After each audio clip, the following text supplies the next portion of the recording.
শ্রদ্ধেয় উপস্থিতি, প্রশংসা সেই মহান আল্লাহ তাআলার জন্য যিনি মাগরিব সালাত বাদ আমাদের কিছু দিনের কথা বলা এবং শোনার তৌফিক এনায়েত করেছেন। আমরা সকলেই সেই আল্লাহর প্রশংসা করি বলে আলহামদুলিল্লাহ।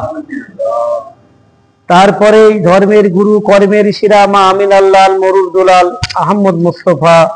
মোহাম্মদ মুস্তফা সাল্লাল্লাহু আলাইহি সাল্লামের উপর শতকোটি শান্তির ধারা বর্ষিত হোক। সকলেই বলে আল্লাহুম্মা আমিন। দেখেন, আমি আপনাদের সম্মুখে সূরা বাকারা 208 নম্বর আয়াতটা পাঠ করেছি। মহান আল্লাহ তাআলা বলছেন, হে ঈমানদারগণ, তোমরা পরিপূর্ণভাবে ইসলামে প্রবেশ করো, শয়তানের ইত্তিবা বা অনুসরণ করিও না, শয়তান তোমাদের প্রকাশ্য দুশমন। আচ্ছা বলুন তো ভাই, শয়তান কেন দুশমন হলো? বলুন তো, কি দুশমন যে হলো কেন? শয়তান তো কই আমরা চোখেও দেখিনি, শয়তান আমাদের সামনাসামনি এসে কোনোদিন বলেওনি যে আমি শয়তান, তোমরা চুরি করতে চলো, ডাকাত করতে চলো, মানুষ মার্ডার করো, বলেছে ভাই? তাহলে সে দুশমন হলো কেন? দুশমন এই জন্যই হলো, সে কি ওয়াদা করেছে বলুন তো, যে আদম জাতিকে আমি সব জাহান্নামে নিয়ে যাব। তাহলে আমরা যদি জান্নাতে যাওয়ার ইচ্ছা হয়, তাহলে শয়তানের ইত্তেবা বা অনুসরণ করব না? যদি করি তাহলে কি হবে? শয়তান কোথায় যাবে? জাহান্নাম। তাহলে আমাদেরকে জাহান্নাম নিয়ে যাবে। তাহলে আমরা কি করব? শয়তানের অনুসরণ করব? ভাই একটু কথা বলি, মানে আমরা এটা নিজেদের মধ্যে আলোচনা, তার জন্য একটু কথা বললে ভালো লাগবে, তাই না? তাহলে শয়তানের অনুসরণ আমরা করব কি? করব না। তাহলে কার অনুসরণ করতে হবে? আল্লাহ এবং আল্লাহ রাসূলের, তাই তো? কিন্তু আমরা করি তো? বলা খুব সহজ। আমি ওই জন্য একটা কথা বলে থাকি, অমুসলিম ভাইরা বলে হরি বলো, ও বলে হরি বলো, ও বলে হরি বলো, তাহলে বলবি কে ভাই? সবাই তো বলে হরি বলো, তাই না? বলবি কে? তা আমাদের বড় বক্তা, বড় জালসাতে যারা প্রধান বক্তা, বিশেষ বক্তা আছে, তারাও বলে ভালো কাজ করো। আমরা যারা সাধারণ খুতবা দিই মসজিদে, তারাও বলে ভালো কাজ করো। যারা দিনের দাওয়াতে যায়, তারাও বলে ভালো কাজ করো। ভালো কাজ করবে কে ভাই? কে করবে? সবাই তো করতে বলছে, তাহলে করবে কে? কি ভাই, তাহলে আমরা করছি তো ভালো কাজ। এবার আসুন, তাহলে শয়তান থেকে আমরা তো বাঁচতে সবাই চাই, কিন্তু আসল কথা বলতে গেলে আমরা শয়তানকে না চেনার কারণে শয়তানের কাছেই থাকি। তাহলে শয়তানকে চেনা দরকার আছে না নেই ভাই? টাইম শর্ট, যাই হোক, তাহলে একটু শয়তানকে চিনি। শত্রুকে না চিনলে শত্রুর কাছ থেকে বাঁচা বড় কঠিন, তাই না? তাহলে আসুন শয়তানকে চিনিয়ে দিই সহজ ভাবে। এক, দেখেন, আদম আলাইহিস সালামকে যখন জান্নাতে রেখেছিল, আল্লাহ কি বলেছিল বলতো? যে সমস্ত জায়গা ঘোরাফেরা করবে, এই গাছের কাছেও যাবে না, গাছের ফলও খাবে না, বলেছিল কিনা? আর শয়তান কি বলল? শোনো, আদমকে কি কিরম বুঝাচ্ছে দেখো, আমি বড় ভালো মানুষ, আমি তোমার উপকার করতে চাই। কি উপকার? আল্লাহ তাআলা তোমাকে জান্নাতে রাখতে চাই না, তাই এই গাছের ফলটা খেতে নিষেধ করেছে। তুমি যদি গাছের ফলটা খেয়ে নাও, তাহলে আর আল্লাহ তাআলা তোমাকে জান্নাত থেকে তাড়াতে পারবে না। বলেছিল কি বলেনি? আচ্ছা বলুন তো, এইবার যখন যায় 5 বার বলার কারণে যখন চালে পড়ে খেয়ে নিল, জান্নাতে ছিল না তাড়ালো? কোন হলো ভাই? তাই দিল। তাহলে ইবলিস যা বললো তার উল্টো হলো না সোজা হলো? তাহলে ইবলিস মানে উল্টো। কি উল্টো? আল্লাহ এবং আল্লাহ রাসূল যেটা করতে বলেছে, ইবলিসের কাজ সেইটা থেকে বিরতি রাখা। 2, আল্লাহ আল্লাহ রাসূল যেটা করতে নিষেধ করেছে সেটা করেই নেওয়া। বোঝা গেল? তাহলে ইবলিসকে এবার চেনা গেল সহজভাবে ভাই। তাহলে এবার আসুন দুটো পয়েন্ট বলি, বেশি বলবো না। এবার আমরা ইবলিসের অনুসরণ করি না আল্লাহ রাসূলের করি বলি দিই। আচ্ছা বলুন তো, সূরা নিসা আয়াত নাম্বার 3, মহান আল্লাহ তাআলা বলছেন তুমি বিবাহ করো তোমার পছন্দ মতো, 2, 3, 4 যদি ন্যায় বিচার করতে পারো, যদি তা না পারো তাহলে একটা। তাহলে আল্লাহ বললেন কার পছন্দই বিয়ে হবে? ছেলের পছন্দই। আচ্ছা এবার বলুন তো আমরা কি করি? ছেলে যদি পছন্দ করি বিয়ে করে বাড়ি থেকে তাড়ি কিনা, আরে ছেলে এমন দেয় আমার কথা শোনো না, তাড়ি দিয়ে দিই। তাহলে আল্লাহ বললো তোমার পছন্দ বিয়ে করে, এবার ছেলেকে তেড়িয়ে দিই। আর যদি জামাই দেখি পছন্দ করে দেয় তো বলে আমার ছেলে এত ভালো, আমার বড় জামাই যেটা দেখে দিতে সেটাই নিয়েছে। আচ্ছা বলুন তো বড় জামাই আমার বৌমায়ের কাছে পর পুরুষ না নিজের পুরুষ? পর পুরুষ। তাহলে আল্লাহ নবী এবার বলছে কোন নারী যদি সুন্দর করে সেজে পর পুরুষের কাছে প্রদর্শন করে সে ব্যভিচারিণী, সে ব্যভিচারিণী, সে ব্যভিচারিণী। তাহলে আমার জামাই, আমার ছেলের বন্ধু, আমার শালা সবাই যখন দেখতে গেলাম আর ছেলেকে বাড়িতে থুয়ে গেলাম, এবার মেয়েটা যখন সুন্দর করে সেজে সেই পরপুরুষের সামনে বসলো, এবার ব্যভিচারিণী হলো না ভাই? তাহলে এবার দেখেন, তাহলে এবার কার কথা মানছেন আপনারা? একটু আগে বললেন শয়তানকে মানেনি। আল্লাহ বললেন ছেলে তুমি পছন্দ করো, আর আমরা এবার শয়তান বললো না জিনা করিলে সেটা করালাম। তাহলে এবার কার পছন্দ হলো ভাই? তাহলে একটু আগে বলি যে আমরা শয়তানকে ভালোবাসিনি, এবার কাকে ভালোবাসছেন? দিলেন। এই দেখেন এই খাওয়ার কারণেই আদম আলাইহিস সালাম খাওয়ার কারণেই জান্নাতে থেকে পেরিয়ে এসেছে। খাবারটা কি হারাম ছিল না হালাল ছিল? আল্লাহ নিষেধ করেছে মানেই কি হারাম। তাহলে আল্লাহ নিষিদ্ধ খাবার খেয়ে জান্নাতে থেকে যদি তাড়িয়ে দেয়, আল্লাহ সুদ হারাম করেনি? কোন হারাম নয়? ভালো করে বুঝবেন কথাটা। কোন হারাম নয় বলুন তো? পরের জমি ঘুষ খাওয়া হারাম নয়? বোনের ভাগটা, আমার বাপ মরে গেল 3 বিঘে জমি, আমরা 1 ভাই 1 বোন, তাহলে বোন 1 বিঘে পাবে, আমি 2 বিঘে পাবো, তাহলে 1 বিঘে বোনকে দিলাম না, যেটা হারাম হবে না? তাহলে এবার বলো যে হারাম খাওয়ার কারণে আদম জান্নাতে থেকে তাড়িয়ে দিল, আমরা সেই হারাম খেয়ে এবার ঢুকবো কি করি বলেন? তাই শয়তানের কাজ কি? নিষিদ্ধটা খেয়ে নেবে এই জন্য যাতে ঢুকতে না পারে, তাই তো? তাহলে এবার বলেন, আপনারা বললেন যে হয়তো শয়তান অনুসরণ করেনি, তাহলে এবার কার অনুসরণ করছেন বাবা? তাহলে আপনি যদি মালের জাকাত না দেন, আবার এটা বলি, জাকাত কোরআনে ফরজ করা আছে না বাবা? কত টাকা হলে জাকাত লাগবে? 52 উপার পরিমাণ সমান অর্থ যদি আপনার খাওয়া পড়া চিকিৎসার আত্মীয়তা এই কটা করে যদি আপনার 52.5 ভরির রূপার সমান পরিমাণ অর্থ বা রূপা থাকে তাহলে আপনার লাগবে। তাহলে এখন 1000 টাকা যদি ভরি হয়, 52.5 ভরির দাম 52,500 টাকা। তাহলে 52,500 টাকা যদি আপনার থাকে তাহলে 1300 টাকার মতো জাকাত উঠবে। যদি না তোলেন তাহলে আপনার মালটা কি হলো? হারাম। তাহলে এবার কি করে জান্নাত ঢুকবেন আপনি? বুঝা গেল? তাহলে এবার দেখেন আমরা মুখে বলি শয়তানের পথে চলিনি, কিন্তু সবই শয়তানের কার্যকলাপটা আমাদের মধ্যে বেশি হয়ে যাচ্ছে কিনা ভাই? আচ্ছা আচ্ছা, তাহলে এইবার বলেন আরেকটা কথা গুরুত্বপূর্ণ, একটু বুঝে যাবেন। এইবার দেখেন এই যে জাকাত, এই জাকাতটা যদি আমরা না দিই, দেখেন আল্লাহ তাআলা কোরআন পাকের অন্য আয়াতে বলেন এক শ্রেণীর মানুষ এত ইবাদত বন্দেগী করবে, করতে করতে তারা ক্লান্ত হয়ে যাবে, অথচ তারা যাবে জাহান্নামে। তাহলে বলুন ইবাদত তো ভালো কাজ, বেশি বেশি করলাম, তাহলে আবার জাহান্নামে যেতে হবে কেন ভাই? তার প্রমাণটা দেখবেন কেন যেতে হবে ভাই। যে আয়াতটা পড়লো সূরা মুহাম্মদের 33 নম্বর আয়াতে, আল্লাহ রাসূলের পদ্ধতি যদি না হয়, সেটা আমরা যত ভালো করি সেটা কোথায় হবে? কুল্লু বিদাতিন দলালা কুল্লু দলালাতিন ফিন্নার। প্রত্যেকটা বিদাত হচ্ছে পথভ্রষ্ট, আর পথভ্রষ্ট থেকে জাহান্নামের আগুনে যেতে হবে।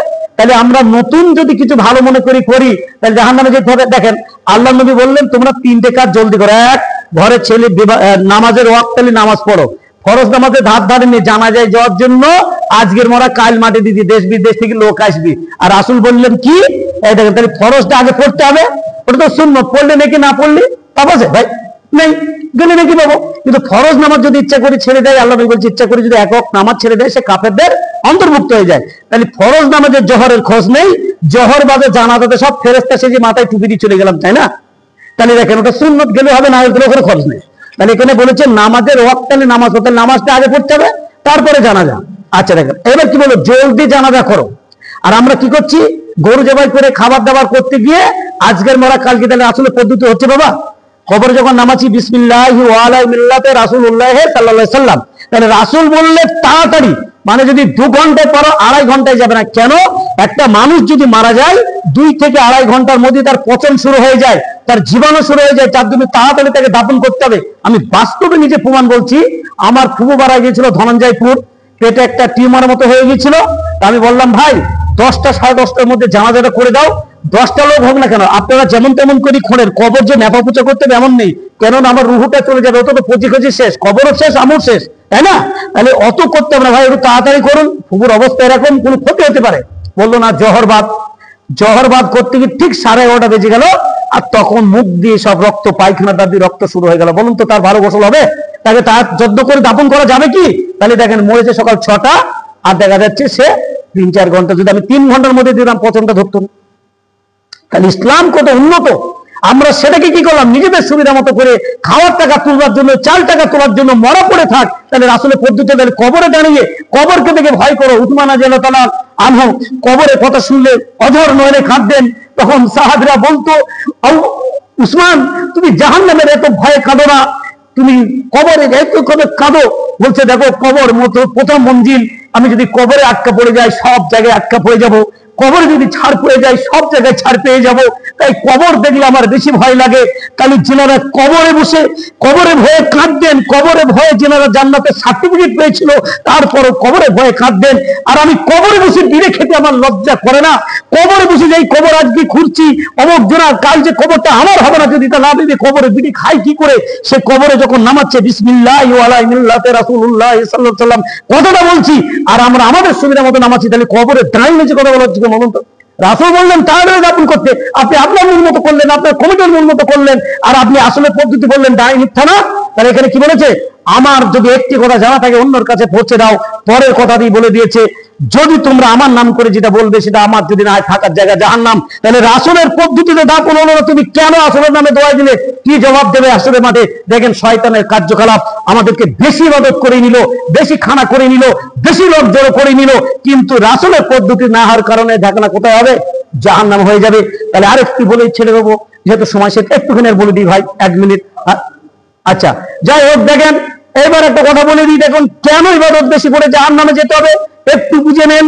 আপনার বছরে খেয়ে দিয়ে 1 লক্ষ টাকা দেরি হয়েছে, আপনি 1 লক্ষ টাকা বিভিন্ন মাদ্রাসায় দান করে দিলেন। 1 লক্ষ টাকা কি কম টাকা চাচা? দান করে দিলেন, কিন্তু ওই 1 লক্ষ টাকাতে 2,500 টাকা যাকাত উঠতো, আপনি যাকাতটা তুললেন না, ওই টাকাটাই হারাম, সব টাকা দান করলেন, আপনার একটি নাকি হবে? হারাম দান করে নাকি হবে? দেখেন আপনার ওই হারাম টাকা খেয়ে ইবাদত করে নামাজ হবে না, আপনার ইফতার হবে না, আপনার ওই টাকার পোশাক কিনে আপনার বন্দিকে হবে না। দেখেন শয়তানের চালাকেরা কেমন, আপনাকে ইবাদত করে নেবে, বন্দিকি করে নিল, 1 লক্ষ টাকা দান করে নিল, কিন্তু হারাম পদ্ধতিতে দিয়ে আপনাকে জাহান্নামে ঠেলে দিল। দেখেন ওই জন্য আল্লাহ বলেছেন ইবাদত করে জাহান্নামে যাবে, কিন্তু আপনাকে 1 লক্ষ টাকা দান করতে হবে না। আপনি 1 লক্ষ টাকা থেকে 2,500 টাকা যখন আপনি তুলে নিলেন, তখন থাকলে 97,500 টাকা, আপনি 90,000 টাকা রেখে দেন, বালিশের তলায় রেখে দেন, 7,500 টাকা দান করুন, হালাল টাকা দান 7,500 নাকি পাবেন কি পাবেন না? এই দেখেন ইসলামের পদ্ধতিতে চলবেন, অল্পতে নাকি আপনি বেশি করবেন, অথচ শরীয়ত বিরোধী করলে তাতে করা হবে বেশি। কোথায় যাবে ঠিকানা ভাই? বোঝা গেল? তাহলে সহজ ইসলাম কিনা? ইসলাম সহজ কিনা? আর একটা কথা বলে দিই, আল্লাহর নবী বললেন তোমরা ওলিমার খানা করো, বিবাহর পরে ছেলের বাড়িতে অল্প করে, সব থেকে সেই বিয়েটা আল্লাহর পছন্দ যে বিয়েতে যত কম খরচ। তাহলে দেখেন একটা উদাহরণ দিলে বুঝবেন, আপনার ছেলে বাইরে থাকে, 2 লক্ষ টাকা নিয়ে এসেছে, আপনি এই 2 লক্ষ টাকা ছেলের বিয়ে দেবেন, বাবা এতে তো হবে না, বন্ধু বান্ধব আত্মীয় স্বজন অনেক বলতে হবে, 2 লক্ষ টাকায় হবে না বাবা, তাহলে কি করতে হবে? তাহলে ওই মাঠের 2 বিঘে জমি আছে, 2 বিঘে জমি বন্ধক দে। আচ্ছা বন্ধক দিয়ে টাকা দিলে হারাম না হালাল ভাই? হারাম। ওই যে 2 লাখ টাকা, ছেলের 2 লাখ টাকা, 4 লাখ টাকা গেট প্যান্ডেল লাইটিং করে আপনি সব ফুটিয়ে দিলেন, দেওয়ার পরে পরের টাকায় 8 মঙ্গলাটা 3 মাস খেয়ে আসলো, আসার পরে এবার আপনি ছেলেকে বললেন শোনো বাবা এই যে জমিটা বন্ধক পড়ে গেছে, টাকা তো শেষ, তাহলে বাবা কি করবে? আবার তাড়াতাড়ি বাড়ি চলে যাও, আর বসে থাকলে জমিটা না ছাড়লে আমরা খাবো কি? এই যে নতুন বিবাহ করে আনন্দ করতে পারলো না, কত টাকা খরচ করলো, হারাম খরচ করে নেকি তো হলো না, বিনা কারণ অপব্যয় শয়তানের ভাই। আপনি গেট প্যান্ডেল লাইটিং করে অপব্যয় করে শয়তানের ভাই হলেন, আর ছেলে নতুন টাক্কা বউকে থুয়ে বাইরে চলে গিয়ে নেবু ডাঙ্গা ফোনে হ্যালো হ্যালো, শুধু ফোনে হ্যালো হ্যালো, কিছুই তো হয় না ভাই, লাভ হলো না লস হলো? কিন্তু ছেলে যে 2 লক্ষ টাকা এনেছিল, আপনি যদি শয়তানের পদ্ধতিতে না গিয়ে রাসূলের পদ্ধতির মতো আপনি 2টো লোক গিয়ে বিবাহটা পড়িয়ে নিয়ে এসে বিয়ের পরের দিন ছুটি করে গোটা মুরব্বী গরিব বুড়ো মানুষ দিয়ে আপনি 50,000 টাকার মধ্যে যদি বিয়েটা সেরে দিতেন, 1.5 লক্ষ টাকা থাকতো, জমি থাকতো, ওই 1.5 লক্ষ টাকার ছেলে এখন 2 বছর ধরে খেত আর বর্ষণে আনন্দ করতে না বাবা? তাহলে অনেকে দিনায় জওয়াতে হতো না, টাকা দেরি থাকতো, আনন্দ করতে কিনা? দেখো সহজে কত আনন্দ।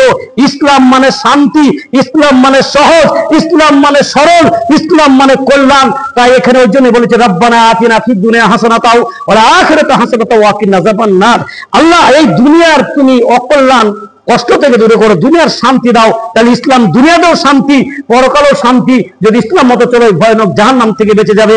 হে আল্লাহ, তাই আমাদের সকলকে ওই বিতাড়িত শয়তানের মুখে লাথি মেরে আল্লাহ রাসূলের পদ্ধতিতে যেন চলতে পারি, আল্লাহ আমাদের সে তৌফিক দান করুক। সকলেই বলে আল্লাহুম্মা আমিন। আমরা সকলেই সূরা ফাতিহা পড়ি, সিরাতাল্লাযিনা আন'আমতা আলাইহিম। হে আল্লাহ, তুমি তাদের পথে পরিচালনা করো যাদেরকে তুমি ভালোবেসেছো, পরিত্রাণ পেয়েছো। তাহলে ভালোবেসেছে কাদের? নবীগণ, সাহাবীগণ। তাহলে বলুন, নবীগণ সুদ খেয়েছে কিনা? সাহাবীগণ সুদ খেয়েছে কিনা? নবীগণ ছেলের বিয়েতে কোন নিয়েছে কিনা? নবীগণ সাহাবীগণ আপনার মেয়েকে বউকে বরযাত্রী পাঠিয়েছে কিনা? তারা বেয়ার মতো মরা বাড়ি পাঠিয়েছে কিনা? তাহলে এখানে আমি মুখে যদি বলছি 29 বার আল্লাহ তুমি সিরাতুল মুস্তাকিম, সঠিক সরল পথ দেখাও। আল্লাহ তাদের পথ দেখাও যারা পরিত্রাণ পেয়েছে, কিন্তু চলার সময় সবই তো শয়তানের পথে ভাই। তাই শয়তান যাবে জাহান্নামে, আমরা যদি তার পথে চলি আমরাও যাবো জাহান্নামে। হে আল্লাহ, তোমার কাছে এই আবেদন, এই নিবেদন, আজ আমাদের হিংসা নিন্দা ভুলে গিয়ে মুসলিম ভাই ভাই এক হয়ে আল্লাহর আদর্শ, আল্লাহর নবীর নীতি মতো আমরা যেন এহকালে চলতে পারি, পরকালে জান্নাত পাই। আল্লাহ আমাদের সে তৌফিক দান করুক। সকলেই বলে আল্লাহুম্মা আমিন। তাহলে ভাই শেষ করে দিচ্ছি।